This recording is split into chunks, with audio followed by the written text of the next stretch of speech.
បន្តមកចំណុចលេខ3ចំណុចលេខ3គឺនិយាយពីព្យាង្គអក្សរចិនក្នុងចំណុចនេះគេចង់បញ្ជាក់ថាព្យាង្គអក្សរចិនមាន3ផ្នែកព្យញ្ជនៈឬយើងហៅថាផ្នែកខាងដើមស្រៈឬយើងហៅថាផ្នែកខាងចុងរួមទាំងសំឡេងអក្សរចិន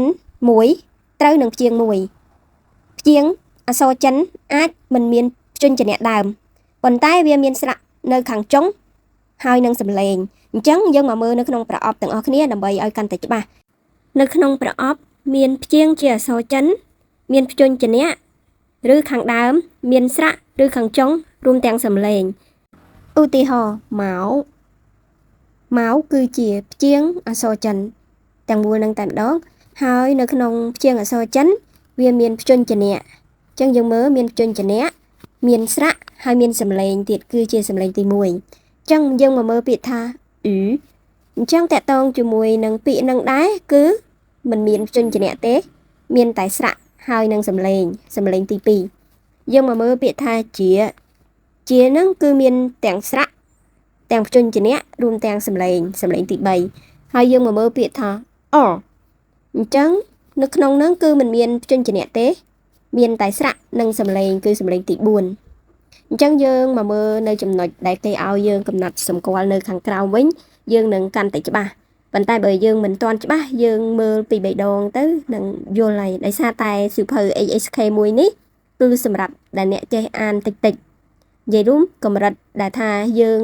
រៀនស្រៈព្យញ្ជនៈចេះចាំអស់ហើយអញ្ចឹងនៅក្នុងការដែលយើងមករៀនសៀវភៅនេះមានន័យថាព្យញ្ជនៈស្រៈអីផ្សេងលក្ខខណ្ឌនៃស្រៈលក្ខខណ្ឌនៃព្យញ្ជនៈគឺយើងបានរៀនហើយ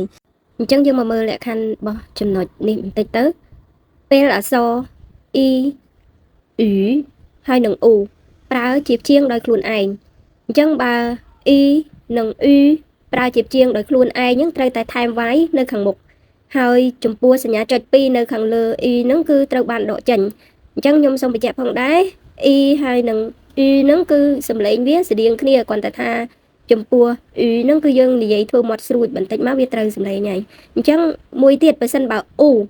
คล้ายទៅជាព្យាង្គដោយខ្លួនឯងយើងត្រូវបន្ថែមអក្សរអ៊ូនៅខាងមុខអញ្ចឹងយើងមកមើលឧទាហរណ៍នៅខាងក្រោមទៅគឺគេមានដាក់ឧទាហរណ៍ឲ្យស្រាប់ហើយចំពោះការដែលពាក្យវាជាខ្មែរយើងអាចមើលខាងក្រោមបានណាពួកអីខាងក្រោមនៅក្នុងឧទាហរណ៍ហ្នឹងក៏ខ្ញុំមានបានដាក់ដែរដើម្បីឲ្យគ្នាយើងងាយស្រួលនៅក្នុងការចំណាំអក្សរ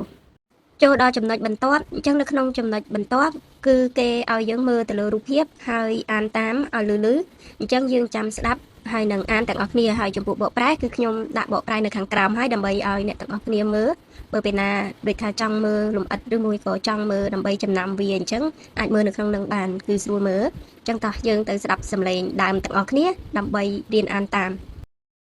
看图片朗读下列单音节词语 Look at the pictures and read the monosyllabic words aloud. 一五鱼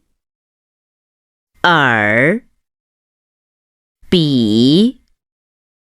猫岛花鸡七鞋